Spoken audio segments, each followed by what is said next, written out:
Darren over there, and we're here today, the day before Vikings training camp, to talk about your Minnesota Vikings. We got three themes today. First one, we're going to talk about the Rooks. The rookies report tomorrow to camp. Should be fun, should be interesting. Some of them have a chance to compete for starting positions. We'll discuss who they are. The others, hopefully, will compete for backup roles. And hopefully all of them excel and do outstanding. Then we're going to go on to an in-depth look at the present roster. Who's on it? Who sits where, sort of a depth charty type post, and who might move up and who can compete for what positions. It's going to be interesting on that one because there is some conflict in the making. And then lastly, we're going to talk about our backup quarterback situation. We all know Kirk Cousins rarely, if ever, gets hurt. But that makes us wonder, what happens if he does? Will Sean Mannion or Kellen Mond step up? We know we got rid of Nate Stanley. We'll talk about it because it makes us worry just a little bit. Right after this.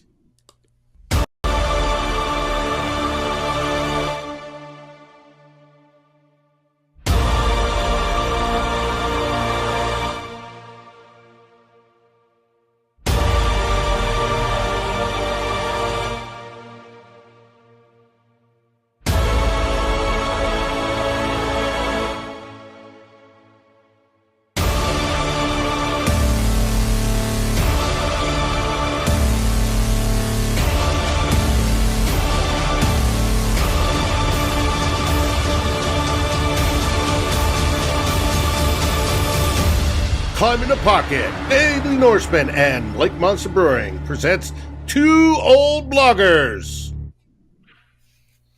Hey there, everybody. Dave and Darren here. We are ready to start this season, and it starts tomorrow with Vikings training camp. So, let's get into it. I want to wish everybody hello, Drew and Purple Haze, and everybody else that's watching and has not commented yet.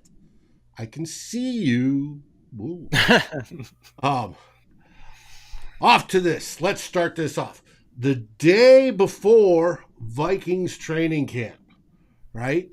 Training camp, the rookies come and report tomorrow. We then have on Tuesday, Kwesi Adolfo-Mensa and Kevin O'Connell gives their press conferences. On Wednesday, the veterans report, and then on Monday, August the 1st, everybody puts on pads and we get to see some hitting, which I can't wait. Let's go. Hey there, Steve. All right, now let me fix this real quick. We are off to theme 1. As soon as I scroll down far enough, boom.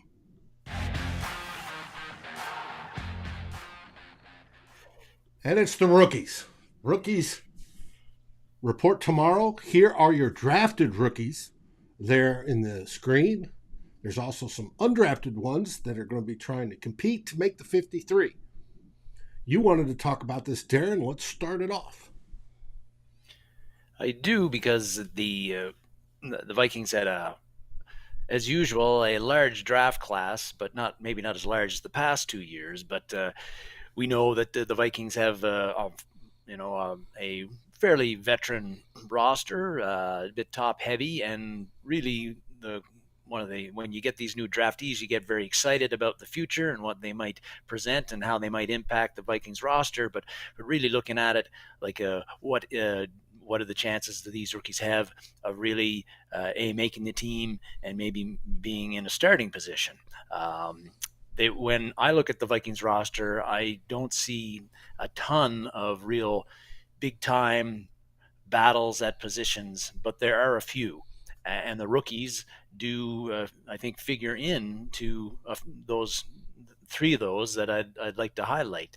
I think the first one that I think is up for grabs is, we've talked about it a number of times, is the right guard position.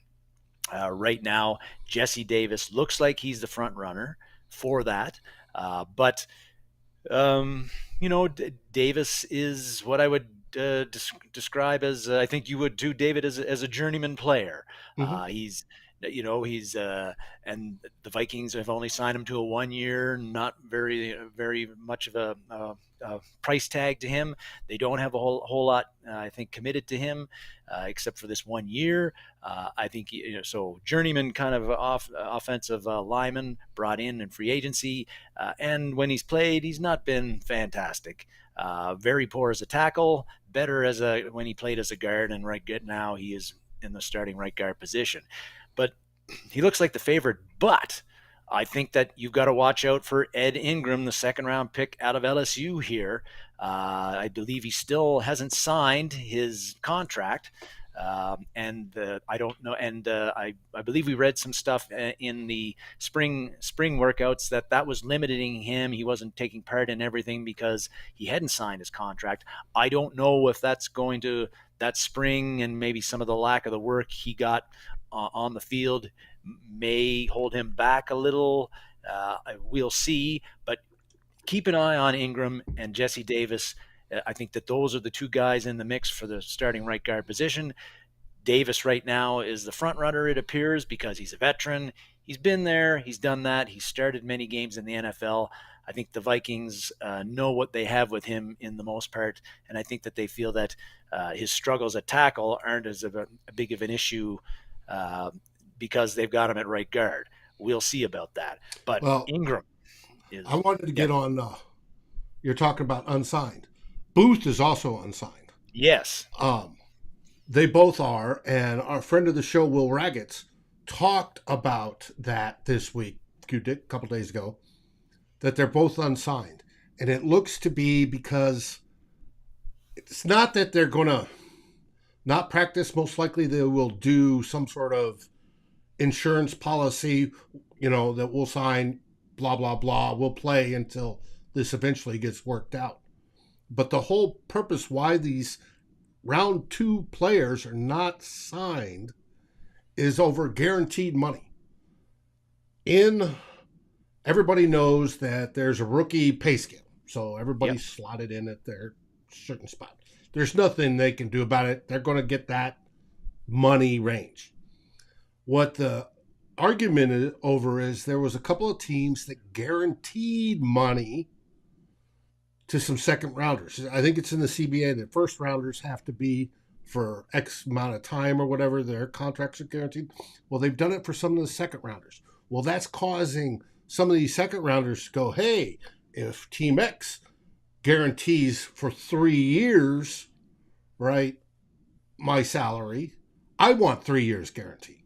Of course. It's coming down to whether they get 1 year guaranteed, whether they get 2 years guaranteed, whether they get 1.5, 2.5, or 3 years guaranteed money on that rookie pay scale. And it's not a bad deal. Hey, you're scheduled to make so much and you're guaranteed for 3 years. If you're a bust, it's the best thing possible for you. But that's the sticking point. That's why they have not signed yet. Now, I do expect with both of these players that they will have some sort of insurance policy there and that they will practice as normal come once camp really kicks off in earnest. Well, we hope that does happen because, in order for Ingram to unseat Jesse Davis, he has to have a strong training camp, and B, have a strong preseason. At LSU last year, from what I read, his tape in 2021 was uneven. Had some good games, had some bad games. It actually was better the previous year. So a tough break for Ed Ingram in his draft year to not put his best foot forward on the field. But he was considered a very strong pass blocking guard. Well, as Drew said, he only gave up 2 sacks. Yeah, we know that the Vikings Vikings really, really struggled on the interior, both run blocking but in pass blocking. We know that Cousins really doesn't like getting people in his grill up the middle. So you got to look at Ingram as if he has a strong training camp. Davis is just kind of, Jesse Davis.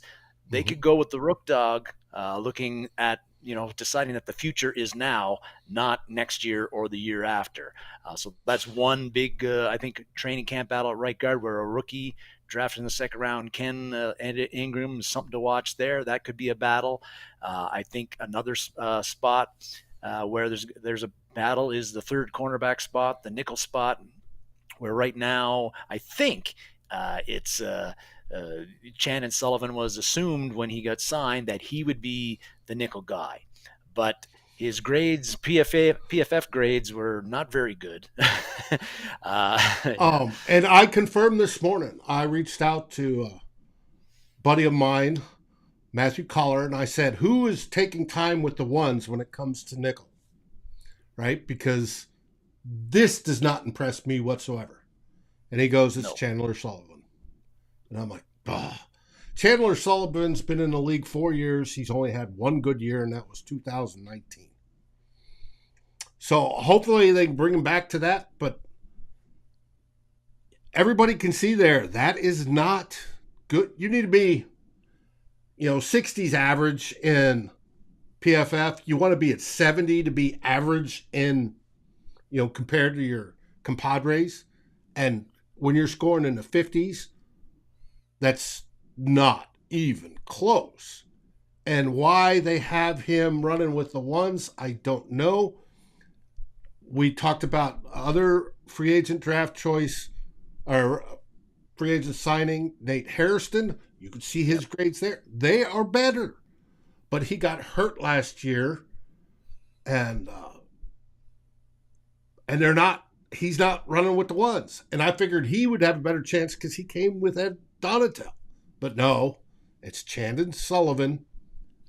And I hope it doesn't stay that way. Well, that's where, I feel that Andrew Booth Jr., he's a guy that could sneak in there. Some people, some football writers out there have Booth right now beating out Dantzler on the outside corner and starting alongside Patrick Peterson. I don't, we've talked about this on the show before too, Dave. I don't see that happening. I think it's Dantzler and Peterson. But the nickel spot, hey, if Booth can play that, very talented guy. I don't think he played much nickel at all at Clemson. They had him on the outside, but he's got, fantastic athletic traits. He might, if he's looking for playing time, the nickel spot, the third cornerback spot could be, if he shows he's got an aptitude for it.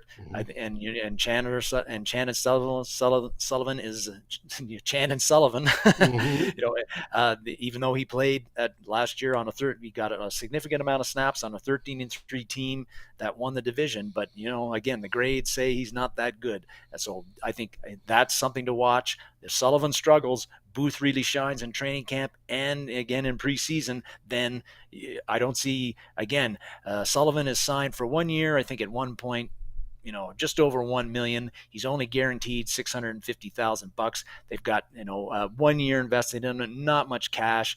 I don't think they've got any ties to him. I don't think it's going to be a big deal to them to move on and they're not going to stick with Sullivan if just because he's a veteran. Again, I hope not. Yeah. Mm-hmm. If he proves that he's the best guy out there, sure. But I think, again, this is a battle to watch out for, Sullivan and Andrew Booth Jr. for the nickel corner spot. The other one, which to watch out for, is the safety position, where right now rookie Lewis Cine appears to be, he's the favorite. First round draft pick. He was the first guy that the Vikings picked, number 32 overall. Fantastic athlete, ferocious hitter, got great leadership qualities, very intelligent. I love what I've seen from Cine, at least off the field so far. And on the field, the measurables are great. However, he has not played in the NFL yet. The guy who is competing for his spot right now is Cameron Bynum. Didn't play a ton last year, but when he did, he showed, flashed some plays, had that sack against the Chargers, had the interception in the other game that he started against the Ravens. We hear that the Vikings might run a lot of the three safeties and play him a lot, but I don't think it's guaranteed that Cine is the starter at that position. Cameron Bynum is not going to just hand him that job. He's a hungry guy. He's an intelligent guy. Played corner at Cal, as we know, so he's got a lot of versatility. I think that, again, if Cine has trouble adjusting to the NFL, the speed of the game, the complexities of the game, then, and Bynum does what he did last year and make plays, then again, he may force the Vikings coaching staff hand to give him the starting job instead of Cine. And, Cine could still play a lot. He doesn't have to be the starter. And I don't think it's any really big disappointment if he were not to start this year. It'd be a bit of a surprise, but if Bynum is the better player, then you got to give him the job. And, you look at it next year, Cine maybe takes over for Bynum takes over for Harrison Smith, however that works, and Cine is the other guy. Anyway, I think something to watch there. I agree, Drew, that he's not. I don't think Bynum's going to get it. Yeah, seems unlikely, but now. But what I want to see is, we know how Bynum played well last year, and he does come from a cornerback background. Could he move into the slot? Call it a dime, call it the nickel, call it whatever the heck you want.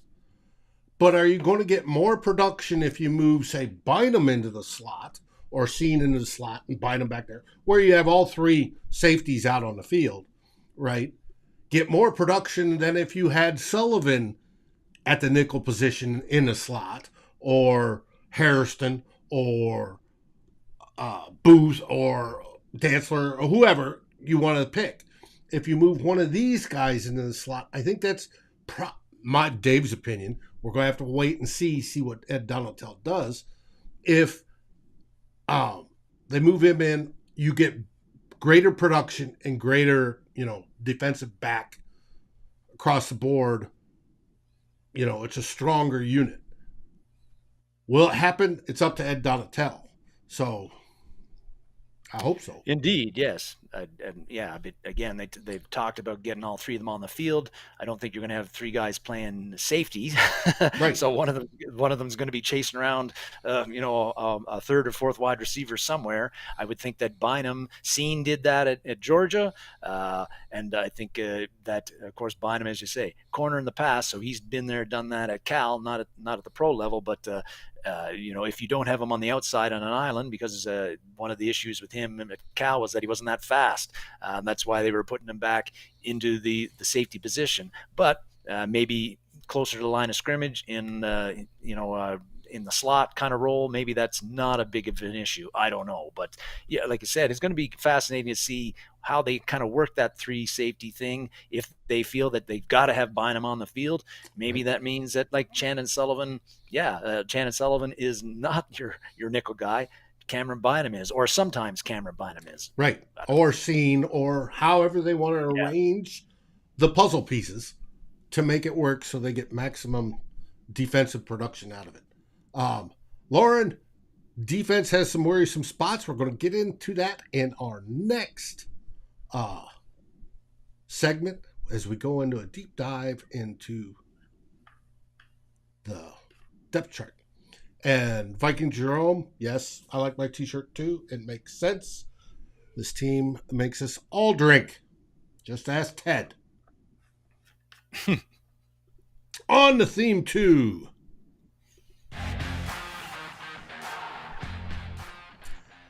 This is where we're going to get into the depth chart. Donnie here. Time for a shot and a beer. All this talk about playing nickel DB is forced me to drink. I'm drinking good old-fashioned tequila tonight, Donnie. It is wonderful. So, on to the depth chart. First position, we're going to start with the offensive side of the ball with tackles. All right, I have highlighted on these charts that you'll see pop up. I have highlighted with the purple background locked-in starters. And This is where we wish we had somebody doing. We're getting spammed. Um, Go ahead, start talking while I report this to um, The authorities. the authorities. Yes. Well, yeah. Well, doing a little bit of dive into the Vikings depth chart. No surprise, Christian Darrisaw, Brian O'Neill locked in. I think at not. I think I know at left tackle and right tackle for us. There'll be no competition there. Hopefully they don't get hurt. Those guys are going to be your starting left and right tackles. But again, the question is, the past few years we've had Rashad Hill, for better or worse, was the swing tackle. That was pretty much set in stone. So who's going to be the swing tackle now? Some talk about Vidarian Lowe maybe sneaking in there. I think that Oliudo is your number 3, your swing tackle at the moment. And then Blake Brandel is also going to make the team because he can swing between guard and tackle if you need be. And Vidarian Lowe, even though he's got great measurables, like a size, great character, fantastic kid, but he gave up. Scouting report says quite clearly he gave up way too many pressures at Illinois, at college, against a lot of guys who are not going to be playing in the NFL. The word is that they feel that the reasons he did that are fixable, but the takeaway from that is that Vidarian Lowe needs some seasoning, and I think that that's going to happen on a practice squad. I don't think he's going to make the team. I think he's going to be in the practice squad if they can sneak him on there. Timon Paris, whoever he is, will be cut. He might. I've heard of his name before, but he's not going to make the team. That's pretty clear. So. Yep. And it's going to be, how many tackles do they keep? Is it 3 or is it 4? Right? Yes. If it's 3, Oliudo has a little bit of an edge up because he's played guard. So, and Brandel, I think, has also played a little bit of guard or been put in that position. So they played him in heavy packages last year towards the end of the season. Yeah. So he was playing guard, but he was a tackle at Oregon State. So speaking of guards, on the guards here, now the guards and the centers are next. You can quasi mix and match. Right now, the only surefire starter right now is Ezra Cleveland at left guard. Right guard, we have Jesse Davis penciled in as the starter. He's been the one running with the ones.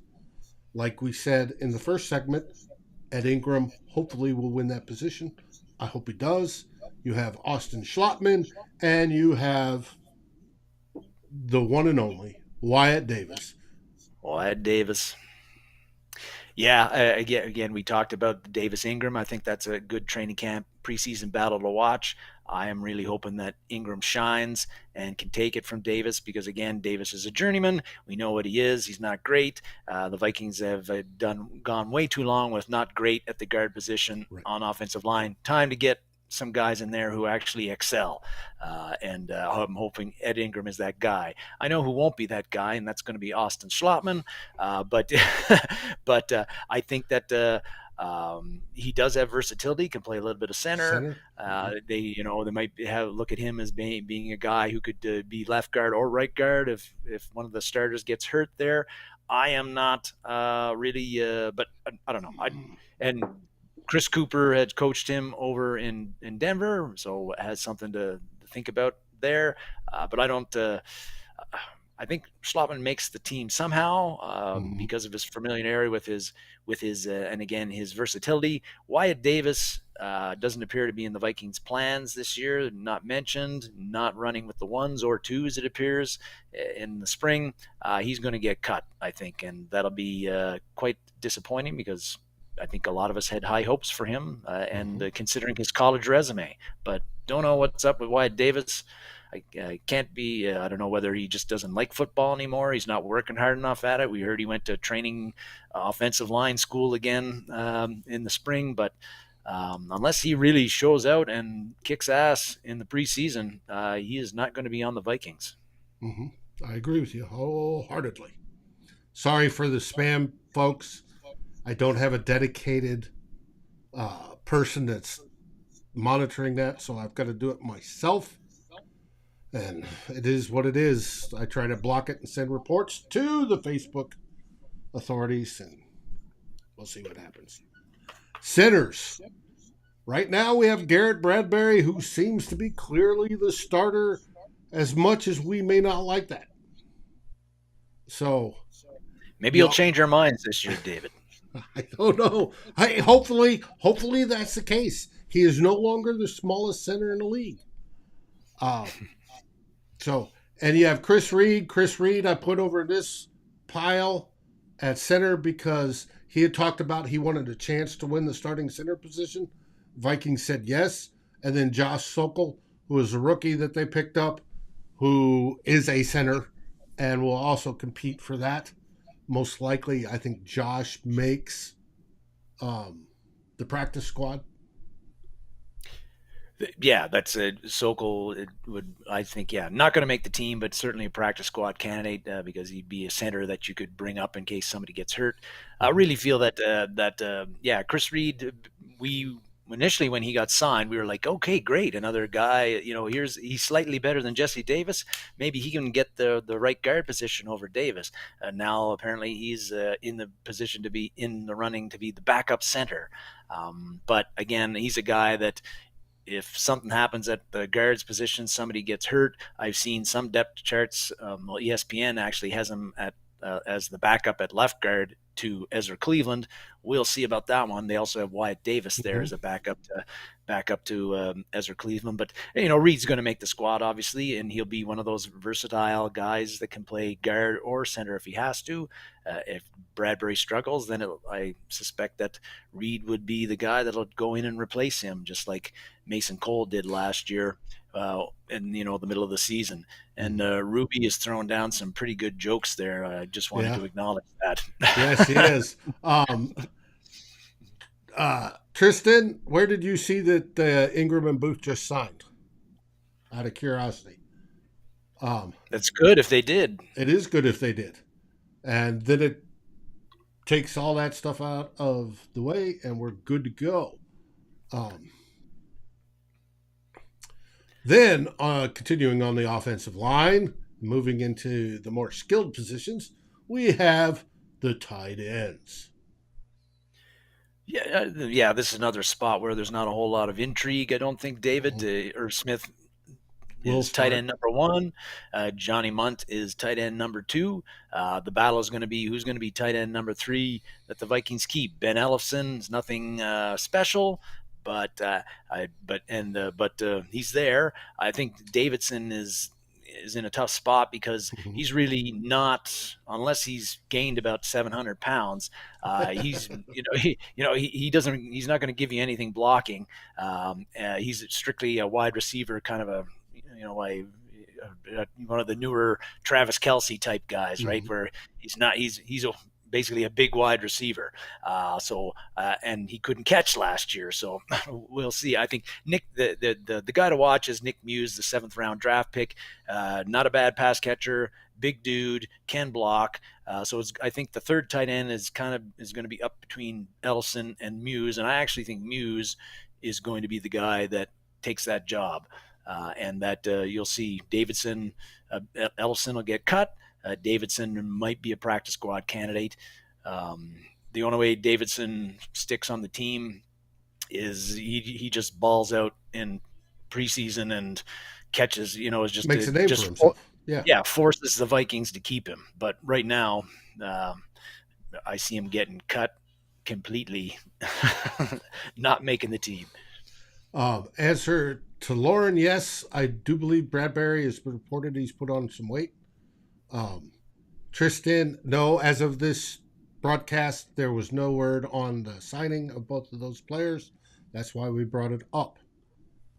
But I expect them to play. I expect them to go into camp as normal. They'll do insurance policies and go from there until it's figured out. Dinesh will try to address some of your questions there eventually. I know you've made some good points down there, especially about the O-line and ignoring them. I think you mentioned, I wouldn't say the Vikings have ignored the O-line. They just, particularly the past 2 or 3 drafts, but they just haven't been very successful with, who they've selected and who they brought in free agency to address the situation. And part of that, I think, is also they haven't been as well coached as we'd hoped as well. However, I saw improvement last year. I hope for greater improvement this year, and the development of the focus on we gotta build a good line. So. Yeah, Chris Cooper is actually a very important hire that the Vikings have made, because if he proves to be a very, very good offensive line coach who can get the most out of his players, which is something I think that has been lacking with the Vikings offensive line coaches in previous seasons, then he's going to be well worth them, worth every penny that they're paying him, because it'd be nice to see the coaches who, for whatever reason, have the ability to get the most out of the guys that we've got there, even if they're their resume suggests that they're not that great, like a Jesse Davis. Right. Mm-hmm. So we're on to wide receivers, and top three seem pretty well set. Obviously, Justin Jefferson, wide receiver 1, the forever young Adam Thielen, wide receiver 2. Did you know he's from Minnesota? He's one of us. And KJ Osborne looks to have wide receiver, as of now, pretty wide receiver 3 locked in. But, as you know, Kevin O'Connell runs a pass-happy offense. We're going to a pass-first offense versus the old 1995 run-first offense. So, having Amir Marset, BC Johnson healthy, will all help. We have Jalen Naylor. Some folks are very high on him as to whether he can make the final 53 and in what capacity, special teams or as a receiver, because he's fast. And we'll go from there. What do you think of the wide receivers? Like you said, the first three are there is no doubt that those are number 1, 2, and 3. So the what's going to be the battle in training camp and preseason is who's going to be number 4, 5, or maybe 6. I think that right now BC Johnson is your number 4. He apparently had a very strong spring with the Vikings after coming back from being out all last year with the knee injury. He's number 4, and his rookie year was very encouraging. His second year was disappointing. Didn't really make an impact, but he's shown he can do a few things at the pro level, and he's got, not a burner, but a guy who's I think can handle the number 4 spot. Amir Smith-Marset, I think he's going to make the team just because of he's got the home run threat, and also he showed improvement last year. And if he's able to win the punt return battle, then that certainly locks it up. I think all those other guys down there, I really feel that we'll have to see. I think Albert Wilson, although a veteran with the most experience of all those bottom tier guys, his production has gone down the past few years. He'll be 30 when the season starts. I think he's going to get cut and not going to make the team. I think Naylor, out of all those guys, is going to be the guy that sticks, especially, again, if he ends up winning the punt return job. But he showed he was a big play guy at Michigan State. He's got big playability. I think that, they'll look at him as a guy that they can develop. Keenan McCardell will look at him as a guy he can develop. We know that McCardell apparently pounded the table for him in the draft, so he really likes this kid. And if Naylor has a strong training camp, again, shows, is solid in preseason, I think that's going to be enough to make the team. Drew is all of those other guys like Dan Chisna, who's been strictly a special teamer. I don't see how he makes the team now. Right. He just hasn't shown enough value as a special teamer to make the team when that's all he does. Thomas Hennigan, you talked about him a while back. I believe Appalachian State guy, returns punts. Yes. So that might be his way on the team. I'm not seeing it. Drew mentioned dark horse Tristan Jackson. I got to admit, I don't know anything about him. The Vikings had him on the practice. They had him last year, and I believe he was with the Chargers at one time. But I feel that he's going to get cut. But hey, we'll see. I think Amir Smith-Marset, Smith-Mar said BC Johnson, Jalen Naylor are the other 3 wide receivers that the Vikings keep. Yeah, and they've got to prove it out. This is what's going to be fun about camp, is to watch these guys play, both catching footballs and catching punts, because especially on the bottom of this side of this list, you've got to be good at special teams to help your case to make this team. So, and you know that JJ, Thielen, for sure, are going to play very, very little in preseason. Right. I'd be surprised if you saw them play more than a quarter. Right, exactly. On to the running backs. Here we know our starter's Dalvin Cook. And believe it or not, he's only, 26, 27 years old? He is literally, for running backs, hitting that prime year. Right? And he hasn't, get up to about 29 and they go down off that cliff. But right now, he is his prime year. I do believe with this new offense, even though we're not a run-first offense, I think we're going to see some pretty fantastic numbers out of him. Chad Beebe's gone. Chad Beebe joke, will he be back? Hopefully not. Yes, Dalvin Cook number 1, no doubt about it. But let's keep in mind, Cook has never played a full season in the NFL, so you need a good backup. I think there is a battle here between Alexander Madison and somebody else. I think that somebody else right now is going to be Wang Chun, Kene Nwangu.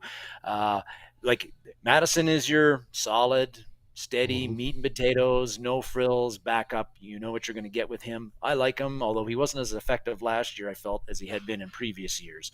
But Kene Nwangu has an opportunity here, but he's going to have to show that he can. He's got the big playability, the home run ability that we love, and we're hoping that he can get incorporated more in the offense somehow. But he has to be able to show that he can read blocks, which I think he didn't get used a lot at Iowa State. We know that. He was behind 2 very good running backs, and that was the big reason why. But when we've seen him, the few times we've seen him running it, he doesn't look. I don't know, there's something missing there or something, as far as reading blocks, hitting the holes right. But if he really improves on that, then I think, it's possible he could vault over Madison with a new coaching staff that values different things. We'll see. We know Wang Chung's going to be the kickoff returner because I think he's the best in the league already in 1 year. So the other question is, who's going to be the third running back? Because again, if Cook gets nicked up, misses games, you need somebody as a backup to your backup. And that's going to be where Ty Chandler and Bryant Colback that's going to be the battle there. Teams generally value the players they drafted more than the undrafted rookie free agents they get. So Chandler's got a leg up on Colback right now. But both of them have strong college resumes. Colback, we know that Cook will barely play in preseason. Be surprised if he touches the ball more than 1 or 2 times. So there's going to be opportunities for Chandler and Colback in the second half of all 3 of these preseason games. That's where the battle is going to be won or lost for those guys on making the team or not making the team. And I think Chandler's going to make it. It's going to stick, and Colback will be a guy that goes on the practice squad. And for some reason, I don't know what the role is for C.J. Ham, but I think that he's going to make the team. I do believe Kevin O'Connell's talked about, people have asked him, but the Rams don't use a fullback. What are you going to do? He goes, I've never had a good enough fullback to use. I think he does like C.J. Ham. I think C.J. Ham makes the team. It's going to be interesting to see how he actually does employ a fullback. Jake Vargas is an H-back, typical style. I don't see Jake making it. Question is, how many running backs do they keep? If they keep only 4, right? I see Cook, I see Nwangu, I see Chandler, and I see C.J. Ham and Ruby. That answers your question. They may let Alexander Madison walk. Release him as a veteran release, further down into the preseason. because and that may be an indicator that they're only keeping 4 backs, because it would be CJ Ham being the 4th one. We'll find out. It's a pass happy offense. I expect them to keep more wide receivers than I do running backs. So that's why I'm thinking they may only keep 4, and Madison may be the odd man out. And it was ancient history, but Ham was a running back at Augustana, right?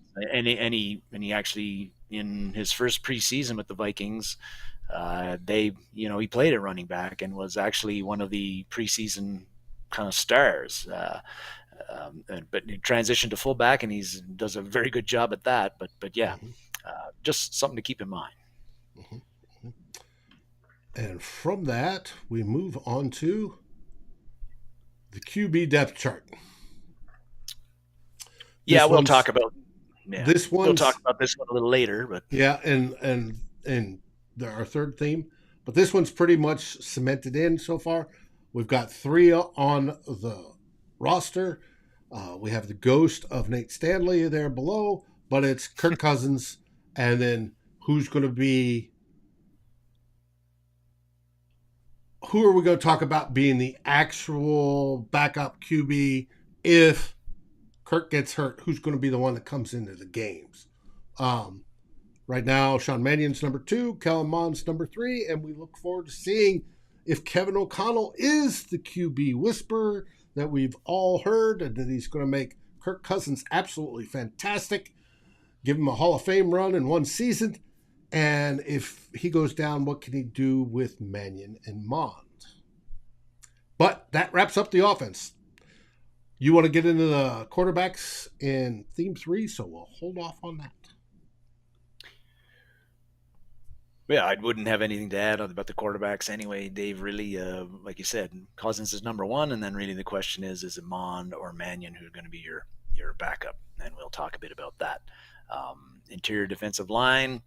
I also agree with a couple of comments below about how some of the commenters talking about how Madison will stick this year. The Vikings won't get rid of him because he's been a dependable backup for Cook, and Cook gets hurt a fair bit. So I think that Madison will stick, but I've been wrong many times before. Interior defense, our defensive line, the pitcher, the 3 guys, Tomlinson, Phillips, Armon, Watts. I think those are 1A, 1B, 1C as far as your starters go. Again, the battle is going to be who out of the guys in the black below them are going to stick with the team. I think that James Lynch is going to make the team. I think that the 5th rounder, Azizi Otomaweo, who I'm probably not pronouncing properly, will make the team. And then after that, I actually think that T.Y. McGill will make the team. I thought he played a little bit he played a fair bit of snaps the last few games last year, and he actually made a bit of an impact. I noticed him on the field, which was more than I could say for some other guys. So I think that he might make the team because you look at that defensive line, there's not a whole lot of great depth behind there. Some people might be surprised that I think Jalen Twyman, I don't think he will make the team for the Vikings, and none of those other guys will. Bullard, TJ Smith, Julian Taylor, Tyrese Stevenson. Mm-hmm.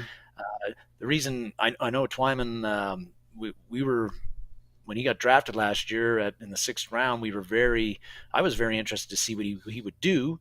Then he got shot in the off season 3 times, and was his rookie year was a write-off. But I just think he's just not big enough to play in a 3-4 as an interior defensive lineman.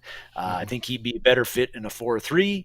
And so I don't think that he's really got a role with the Vikings in this new 3-4 defense. That's why I don't think he's going to make the team.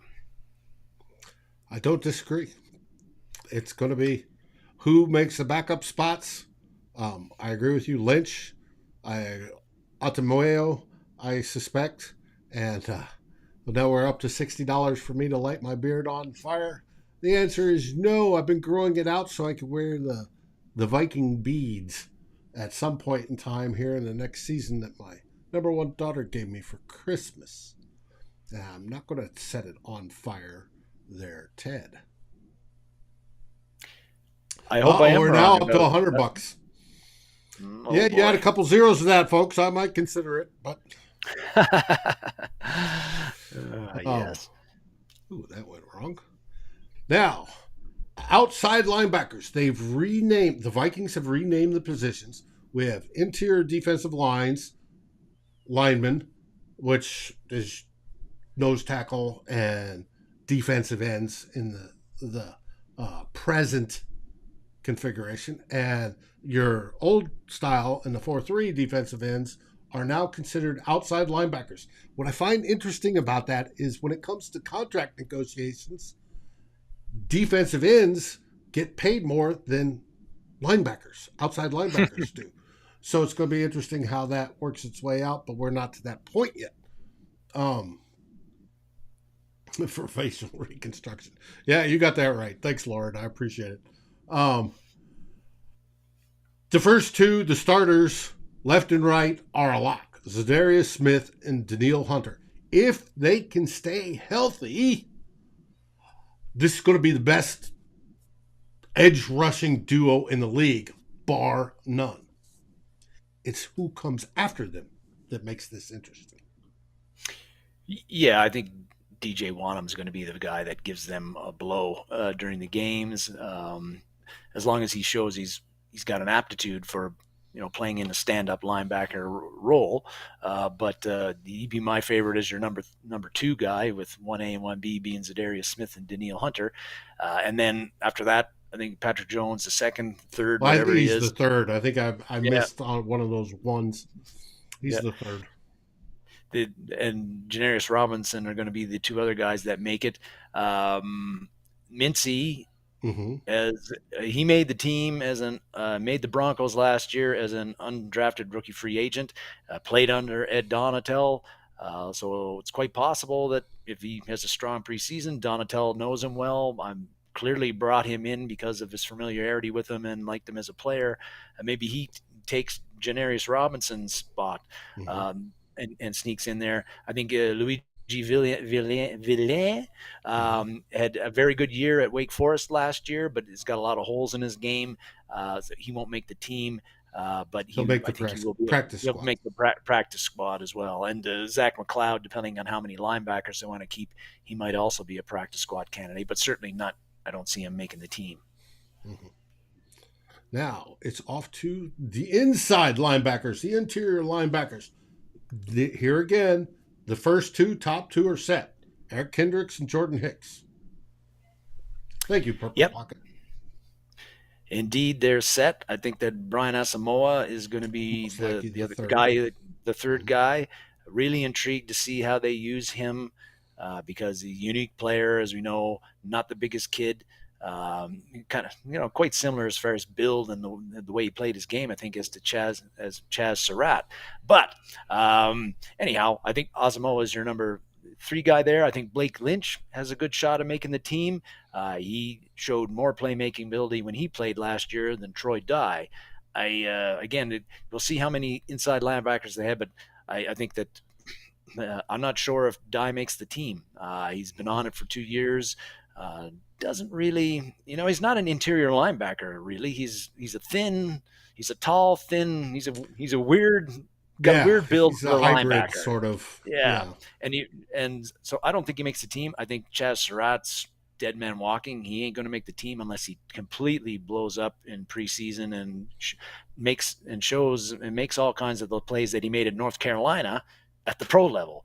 I think he's going to get an opportunity, unlike last year in the preseason, but I don't think he's going to make the team. I just don't see what his role is. Connolly and Quenquio, or however it's pronounced, not making the team. It's again on this. Once you get to the backup spots, these guys have absolutely got to shine in these preseason games, and especially shine on special teams. Yeah. They've got to make themselves indispensable to make the roster, because there's no assurity once you get past Asamoah, I think, or Lynch. I think Lynch does make it, that you're going to make the team. You are literally going to have to bust your butt and show that you deserve to be there. The good news for those guys is that you typically keep a lot of linebackers and safeties. Usually employ a lot of those on your special teams. So there is a way for you to sneak onto the roster. If like I say, if you're a special teams demon, but don't have the right stuff right now to play a role as a contributor on a defensive unit. But special teams, yeah, that can be your ticket to making this squad. That's why Dinesh, Ryan Connolly is on the team or has that's been on the right. teem. Dinesh, what I've heard about Asamoah so far is they're liking what they're seeing. That's coming from some of my beat writer friends. So we'll see. Did we feel? Lauren said that Kendricks had a down year last year. I mean, clearly the whole defense Right. was down, but he set a career high in sacks. His tackles were close to a career high. Um, you know, I he was he as good as in pass coverage as the previous couple of years. I don't know if I'd make an argument for that, but I don't know. It'd be tough for me to make an argument that Kendricks had a down year last year. I think he played on a very, very bad defense, which made it hard for And he him had to. to cover for a lot of what Yeah. was going on. Mm-hmm. Yeah. Now we're on the corners. Here, I think, pretty sure I'm saying Peterson and Dantzler are your two outside corners starting. If Booth works his way into that, okay, then he's better than one of those two. Um, we sort of thought that Patrick Peterson had dropped off a little bit last year. However, PFF looked, we talked about this before, on how actually covering a receiver, and he was top 5. So, and I think Cameron Dantzler, he's one of our breakout players because he did extremely well. And PFF had him almost as an elite player last year in their original grading, not so much on the coverage side where Peterson went up. But if he steps up and learns more, and in this system, the Donatel system, the corners don't have all the responsibilities that they had under the Zimmer system. So it should be interesting. But who do you think is starting and who could compete for nickel? We know Booth is going to be in competition. Yes. Again, some people think that it's going to be Booth instead of Dancer opposite. Dancer last year, unlike his rookie season, Dancer struggled in preseason and what we read in training camp, and he got behind the 8 ball with this coaching staff and ended up finding himself not even dressed for the season opener. Because he had such an unimpressive preseason. So if he repeats that with a new coaching staff, maybe they probably won't even care about the PFF grades. They'll go by what they're seeing day to day, and he could, which they should. Dancer, yeah, which they should. And Cameron Dancer could get replaced by somebody like Andrew Booth Jr.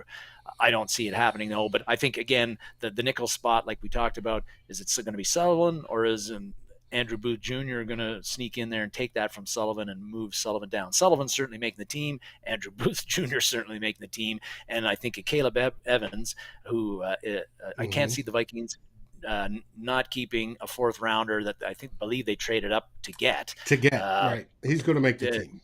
He's going to make the team. And that means that bye-bye Chris Boyd, Perry Nickerson is Ty Smith's and Perry Nickerson are possible practice squad candidates. I think Chris Boyd's going to be out, and Nate Harrison, and it's going to be bye-bye Harrison Hand as well, who I thought showed some promise in his rookie year, but really didn't get on the field at all last year. But he's going to be gone, and I don't know again how many cornerbacks they keep. Is Nate Harrison? Is he going to get the Ed Donatel treatment? Like Donatel will keep him because if he's familiar with him and he believes in his potential and believes if he's healthy that he can help the team. I think that Harrison will stick, but Boyd, Harrison Hand, Perry Nickerson, and Ty Smith will not stick. And again, Nickerson's been on the practice squad the past 2 years. And could get on there again. Yes, Drew, you're right. It's all guessing in a lot of ways until they start getting up there and showing us in some preseason games what they can do or what they're not doing. Yep. And I agree. On to the safeties. All right. Right now, we know Harrison Smith's locked in. Question is, who's going to be beside Harrison Smith? I have Lewis Cine up there. I'm thinking he's going to be next to Harrison Smith. He's going to win that spot. Cameron Bynum still has an opportunity to do that because prior to the draft, we were like, hey, Harrison Smith and Cameron Bynum, we're cool with that. They were doing good. Yeah. And so, and then you have Metellus, Dorn, and a rookie undrafted free agent, Mike Brown. Yeah, so Smith, Cine, and Bynum are locks, of course, and it's really the last three guys, Metellus, Brown, and Miles Dorn. Which one of those three is going to be the fourth safety? I would watch out. I think that Dorn is Dorn. He keeps sticking around, but I haven't seen him really show anything when any time he's played at any capacity. Metellus, I think it's going to be down. Metellus and Mike Brown are going to be the ones fighting for that fourth safety spot. I actually think that I'm going on a hunch here that Brown will beat out Metellus. They're quite similar players, I think. Like stocky builds, willing tacklers, physical guys, but not very good in coverage, which is an issue in today's NFL. Metellus does so again, like some of those linebacker spots. Brown and Metellus are going to make the team based on what they can do on special teams more than what they can do, I think, as a safety on the field. Not that that's not a strong consideration, but I think they're similar players. At that, again, how they fit in at special teams is going to play a big role in whether they make the team or not make the team. And again, I'm just a hunch here, like Drew said, kind of guessing, but I think Brown is going to be the fourth safety that the Vikings keep. Very well. I don't see Dorn making it this year. Metellus, Drew asked, where did Metellus go to school? I would defer that to Ted, and whereas Ohio State Buckeyes beat him every year, they played him.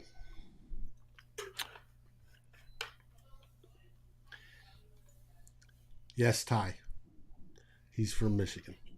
He was indeed a Wolverine. Yeah. And that ends up the defense, and we're now to the specialists. Here, there's not much of a competition except for possibly, and I think this is a possibly, only if unlikely, at punter.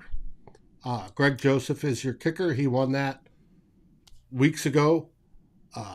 Jordan Berry is last year's punter, expects to be this year's punter. However, they do have undrafted rookie Ryan Wright, who supposedly did extremely well in college. Let's see how the rookie does. I look forward to watching that competition because Jordan Berry is okay. There's nothing to write home. He's not going to Canton as the next, greatest punter that ever lived. And long snapper Andrew DiPaolo has no competition. So here's it. Like I said, the only competition here I see is at punter, and I look forward to watching. Yeah, like you said, Dave, Barry was okay last year, but he didn't have such a good year that his job is safe, I believe. Right, that's why. If he struggles in training camp and in preseason, and Ryan Wright does not, then I think that there's an opportunity for Wright to win the job because again, punters are punters. They don't cost that much money, and again, Barry was not so good last year. He did a good job downing punts inside the 20, right. But again, he wasn't so good at his job that obviously the Vikings didn't felt the need to bring in competition for him. They've done that in Ryan Wright, and they've kept Ryan Wright around. And so, yeah, that is where the one battle could be. And again, if Barry struggles and Wright shines, you could see those P1 and P2 numbers flip. Mm-hmm. Now, if Ryan Wright makes the team, I'm going to struggle all season long because, as most of you know, during the games, I drink usually my IPAs, but sometimes other stuff. And I've come on the show a little bit primed and saying Ryan Wright is going to be a tongue twister. And your tongue will be very swollen at that point. But speaking of drinking, this brings us to our partner, Lake Monster Brewing. Lake Monster Brewing, if you're in St. Paul or in the Twin Cities, they're located just across the river in St. Paul, Lake Monster Brewery. They have a new beer out this week. It is a Belgian Session Pale Ale. It is a light, only a 4.0 ABV. So it's a light alcohol, good for thirst quenching, you know. Looks like a wheat beer, Davey. It very well could. And it's there to quench your thirst, rehydrate you without getting you just too over the top like a nice thick double IPA would. But they're still producing. I did talk to Matt Lang, their brewmeister this week.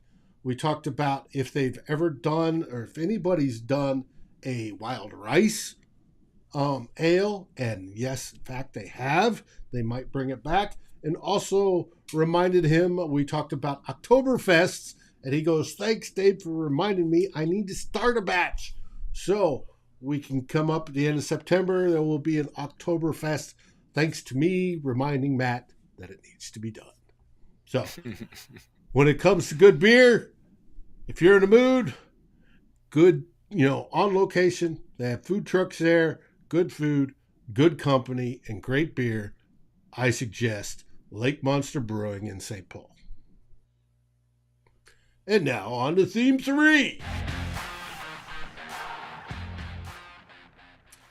This one sort of surprised me when you sent me these notes.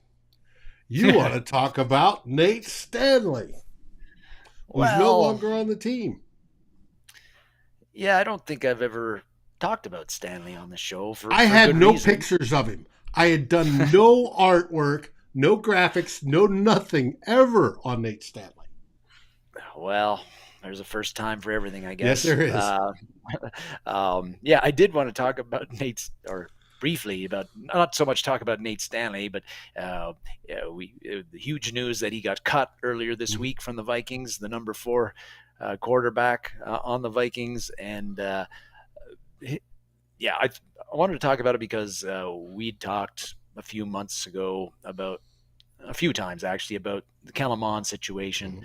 And I think that Stanley's, the fact that he was cut helps Kellen Mond a little bit in what I want to see the Vikings do with Kellen Mond. I've talked about it before, where last year Kellen Mond's rookie season was a complete waste for Mond and for the Vikings. They didn't seem to invest outside the preseason. They didn't seem to invest any development in him. Zimmer didn't like him, didn't even talk to him, apparently, according to Mond. And I don't think Zimmer likes any quarterback, not named Teddy or Sam. So really a waste of a rookie season for Kellen Mond, and the Vikings really need to have a plan. I hope Kevin O'Connell and Wes Phillips have a plan for Kellen Mond to find out what they have in this kid, because they need to find out what they have about him. I think that Nate Stanley's cutting Nate Stanley helps a little bit. It's not so much training camp. We talked about this offline, Dave, that cutting Nate Stanley doesn't mean that Kellen Mond's going to get more reps in training camp and practices, because all the quarterbacks are probably on a pitch count daily. They can only throw so many balls, so you don't wear their arm out. But during preseason, not having Nate Stanley on the squad, a 4th quarterback on the squad, means there's no need for the coaching staff to give him some work in preseason. And there's only 3 preseason games. We don't know how the Vikings are going to approach the preseason right now under this new staff. You've got a new offensive coordinator, a new head coach, offensive-minded head coach. Maybe they feel that they'll need to play Kirk Cousins more in preseason than normal because they want to get used to game. They got a new offense they're installing. They got they want to get used to calling plays. Yeah, the that's right. communication They want process. the whole communication, the rhythm, how that's all going to work. So Cousins, I expect, will play more than he did last preseason, but the bulk of the time in the 3 games isn't going to be with Kirk Cousins not in there. So it's that's going to mean that you've only got 2 guys that you can work in, Kellen Mond and Sean Mannion, and the more Kellen Mond needs reps. He needs a lot of reps in game situations. He's basically gone a full year without playing at all. So the preseason, he is going to have to play. Nate Stanley is gone, so they don't have to waste 2 series a game on him. It can all go to Mond and Sean Mannion, and they can battle it out for the backup quarterback position. And I think even in Mannion's case, preseason isn't really something that helps him at all because he's been in the league a long time now. Mhm. I feel the preseason, he's experienced, he's smart, he knows how defenses in the vanilla defenses that are going to be run against him in preseason, Right. he'll be able to recognize that and pick those apart. I think he's the kind of quarterback who can really shine in preseason, I think, and he'll put up good stats because he's a veteran, he's smart, he's been around, he knows what defenses that are doing basic stuff, how to attack them. Those are the things that Kellen Mond really needs to work on, and just reps. So really, I feel that the Vikings, if they're smart, they're going to give Kellen Mond the A whole bulk lot of of work. the whole lot of work when Cousins isn't in there, and Mannion just needs. I would like to see would just get a few token series here and there, and then if Mond really shines, then you're like, hey, he's our backup. But Well, if you don't have that fourth QB that you got to even 2 or 3 series in a couple of games, I don't want the Vikings wasting that on a Nate Stanley who they should have never drafted and who is not going to be an NFL quarterback anyway. a quick Use story that about on. Nate Stanley. When Kellen Mond came off of COVID last year, he was supposedly told, I got this from one of the beat writer buddies. He was told, you've got a day to win, to move up and win yourself a spot on the team. He was lost 20 pounds. He was weak, wasn't feel good, still recovered. And he goes out in one day and beats Nate Stanley for the spot. That tells you the quality of Nate Stanley. As much as we may like the fact that he was drafted by us, under Spielman, letting him go, that's fine. Absolutely fine. And I agree with you. I think the extra reps are going to help. And it's going to be up to these 2 fine gentlemen. It is. And I think that in some way, there was a comment about letting Mon play the entire second half of all 3 preseason games. I'd like to see him play that and more. Right. And actually, because in the second half of preseason games, Mon is going to be playing with 3rd and 4th stringers, which isn't going to help him very much. I don't think. I'd like to see him working with like the 2s, maybe even the 1s a little bit. So that's going to be who you'd be facing in a game. That's who you'd be playing with in a game, and exactly. the defenses are going to likely have their 1st and 2nd stringers, at least in some of them will be in that at that time too. So that's also who you'd be facing in a game, not 3rd and 4th stringers and guys that are going to be on the practice squad or just cut and out of football entirely. So it's great though if Mon can really play well, even considering he's playing with lesser talent around him and against him. But just need a lot of snaps from him in the preseason, and Nate Stanley not taking any away from them, I think is a small but not insignificant step in the right direction for Kellen Mond's development. And if Kevin O'Connell does what the Rams do, Kirk Cousins isn't going to play hardly at all. Most of the first stringers will not. I do hope the offensive line does, so they work on their chemistry and stuff. And the fact that they only get 12 padded practices during the preseason, I hope that they work a lot as well. But it opens up, yes, I agree with you, a whole lot of time. Hopefully he does come in with the 1s and the 2s. Because Sean Mannion, we talk about Mannion being the backup now. He's the number 2 guy. And we also talk about it being, he's basically on the team as the quasi quarterback's assistant coach, right? And he's got such a great working relationship with Kirk Cousins, blah, blah, blah. And he does not want to go into coaching because he said it. Why should I go into coaching when I could get, backup quarterback money, which is a lot more than coaching money? And that leads us to, well, if that's the case, if Kirk Cousins, by chance, and hopefully it doesn't happen, gets hurt and we need a backup quarterback, who gives the Vikings a better chance of winning? Or if you're on the pessimistic side of losing, well, I shouldn't even say that. If you're working towards the draft, that's why you'd want to lose, to tank. Yeah. But would you want to see what you have in Kellen Mond, or what you get in, Sean Mannion? How many games are you going to win with Sean Mannion? Well, you aren't going to win any. Sean Mannion's started 4 games in the NFL, and his teams are 0-4 in those games. And there's no mystery with Mannion.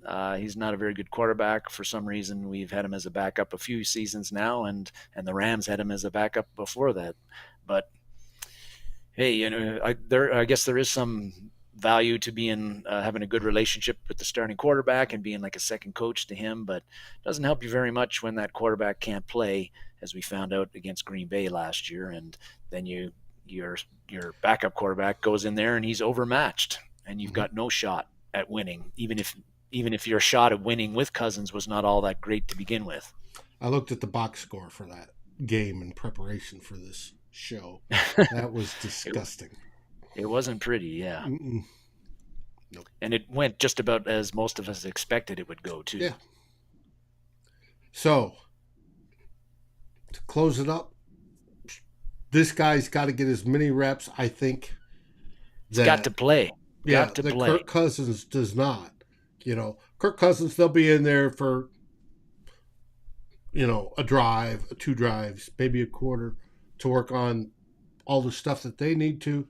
And then I'm fine with not even, I think it was Drew said, not even letting Mannion in the game. Just put in Kellen Mond for the rest of them.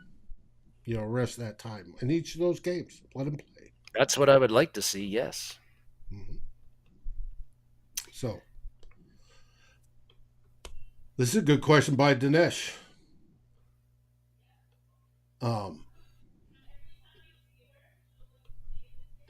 I don't know, Dinesh. What his reasoning is for not finding another quarterback.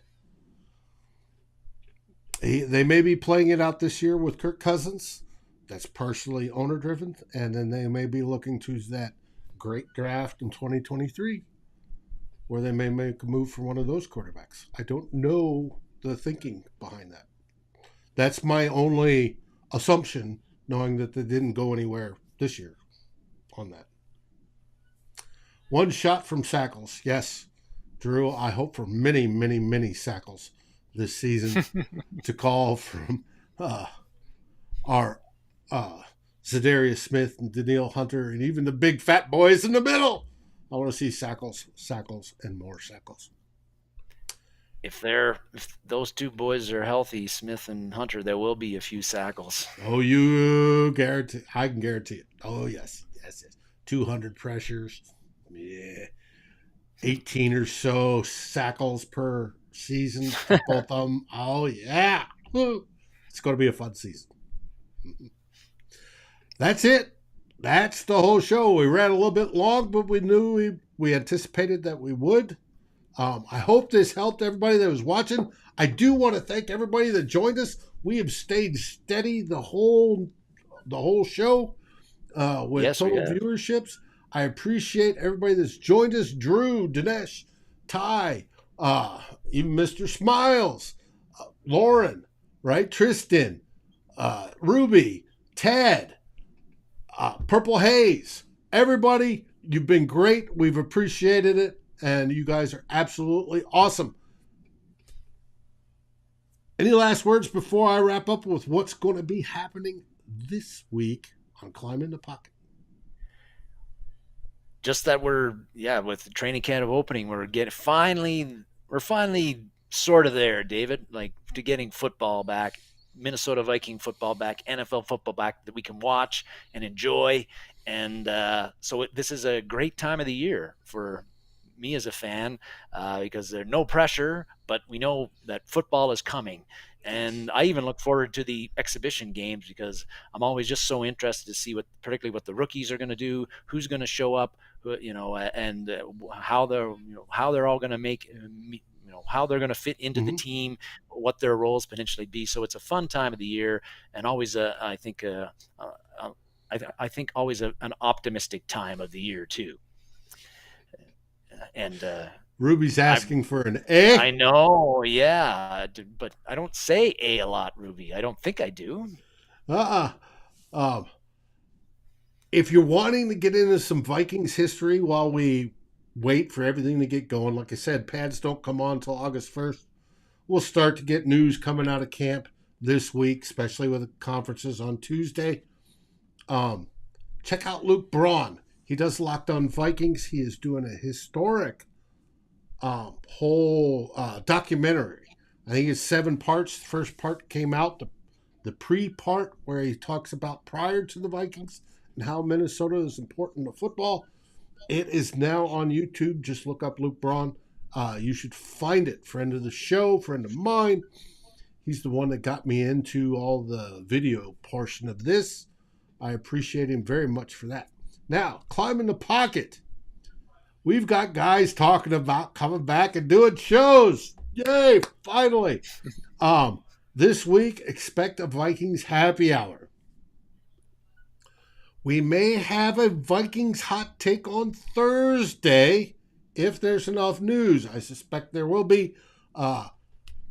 You have that crew with Flip and Eric Thompson. They're getting the itch to come back on. They've just been waiting for some news. Hopefully we'll have some by Thursday.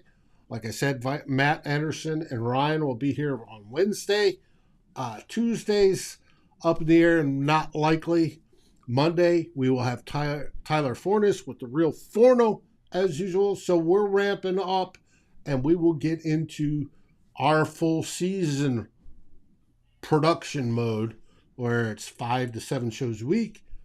But as of right now, this is your preseason primer, your training camp primer. I want to thank Darren for being such a great partner and doing Two Old Bloggers. And be safe, be happy, enjoy a good beverage. And if you're in the St. Paul area, make it Lake Monster. And what do we say, Darren? We say Skol, eh? Skol Vikings!